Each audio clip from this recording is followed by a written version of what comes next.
قرآن کریم کے اندر سورہ اخلاص ایک ایسی سورت ہے، مسلم شریف کی حدیث ہے، جس کو 3 مرتبہ پڑھنے کا ثواب ایک قرآن کریم کے برابر ملتا ہے۔ 3 مرتبہ پڑھ لیجئے، ایک قرآن کریم کے برابر ثواب ہے۔ اور ایسی بابرکت سورت ہے یہ کہ جب کفار مکہ نے میرے مصطفیٰ صلی اللہ علیہ وسلم سے برابر مطالبہ کرتے رہے آپ کے اللہ کا حسب نامہ کیا ہے، آپ کے اللہ کا حسب نامہ کیا ہے، تو یہ سورت نازل ہوئی کہ لو یہ حسب نامہ ہے اللہ کا۔ قل هو اللہ احد اللہ الصمد لم یلد ولم یولد ولم یکن له کفوا احد۔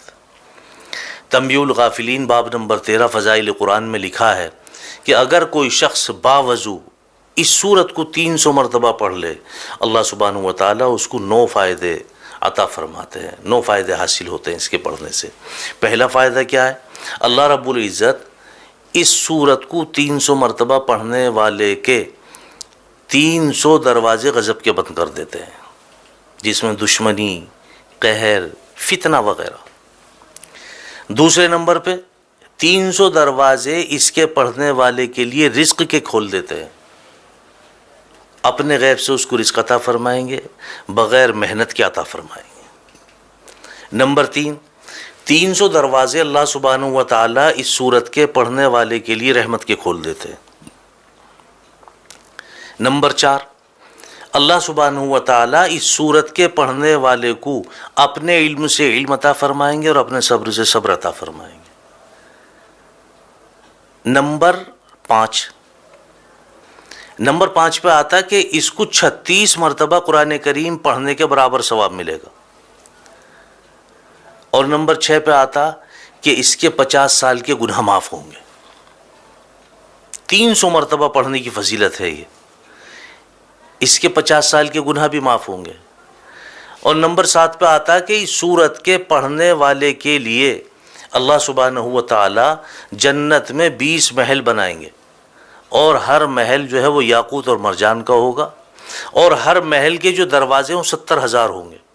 اب آپ اندازہ لگائیں، جس محل کے دروازے 70,000 ہوں گے وہ محل کتنا بڑا ہوگا، اللہ اس پہ یقین نصیب فرمائے، وہ محل کتنا بڑا ہوگا۔ مزید اس سے آگے چلیں آپ، نمبر 8 پہ اللہ سبحانہ و تعالیٰ اس سورت کے پڑھنے والے کو 2000 رکعت نفل پڑھنے کا ثواب عطا فرمائیں گے۔ اور نمبر 9 پہ آتا ہے کہ اللہ سبحانہ و تعالیٰ اس سورت کے پڑھنے والے کو جب بھی اس کا انتقال ہوگا، جب بھی یہ مرے گا، اس کے جنازے میں 1,10,000 فرشتے شمولیت کریں گے۔ جب بھی اس کا انتقال ہوگا، اس کے جنازے میں 1,10,000 فرشتے شمولیت کریں گے۔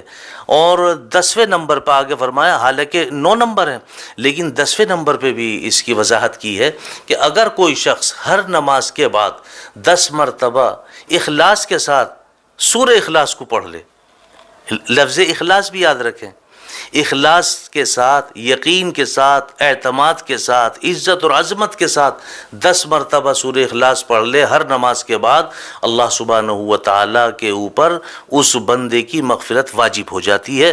اللہ سبحانہ و تعالیٰ اپنے اوپر اس بندے کی مغفرت واجب فرما لیتے ہیں۔ ایسی بابرکت صورت ہے، اور میں سمجھتا ہوں تقریباً سبھی کے یاد ہے۔ اور کم سے کم آپ اتنا کیا کریں کہ اگر آپ 3 مرتبہ درود پاک شروع میں، 3 مرتبہ درود پاک آخر میں، اور 3 مرتبہ قل هو اللہ احد اللہ الصمد لم یلد ولم یولد ولم یکن له کفوا احد پڑھ کر کے اپنے گھر کنبے قبیلے والوں کے لیے، دوست احباب کے لیے، اہل و عیال کے لیے، نہیں تو اگر آپ کے والدین دنیا سے فوت ہو چکے ہیں ان کے لیے آپ صرف نیت کر لیں کہ اس کا ثواب میرے فلاں کو پہنچ جائے، ایک قرآن کریم کا ثواب آپ کے فلاں کو پہنچ گئے۔ اللہ اس پہ ہمیں یقین نصیب فرمائے۔ وآخر دعوانا الحمدللہ رب العالمین۔